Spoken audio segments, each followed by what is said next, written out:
Welcome back. In today's lesson, we'll listen to Ali and John talking in a cafe. They use simple English phrases to describe places, ask about travel, and share experiences. Pay attention to expressions like, "This cafe is nice, isn't it?" And, "I've been to Italy and Japan." These are useful for everyday conversation. Let's watch and learn together. This cafe is nice, isn't it? Yeah, I love the atmosphere. Very cozy. Do you travel often? I try to. I've been to Italy and Japan. Wow, I've always wanted to visit Japan. You should. The culture is amazing. I'm from Cairo. Have you ever been to Egypt? Not yet, but it's on my list. You'll love it.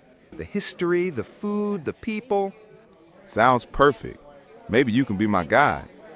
Haha, sure. I'll show you everything. Great.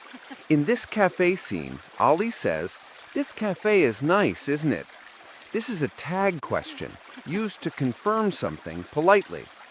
John replies, "I love the atmosphere. Very cozy."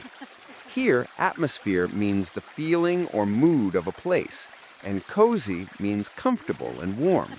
Then they talk about traveling. "I've been to Italy and Japan."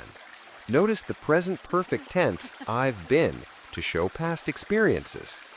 Finally, Ali says, "You'll love Egypt. The history, the food, the people."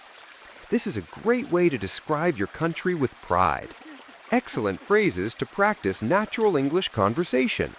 This cafe is nice, isn't it? Yeah, I love the atmosphere. Very cozy. Do you travel often? I try to. I've been to Italy and Japan. Wow, I've always wanted to visit Japan. You should. The culture is amazing. I'm from Cairo. Have you ever been to Egypt? Not yet, but it's on my list. You'll love it. The history, the food, the people. Sounds perfect. Maybe you can be my guide. Haha, sure. I'll show you everything.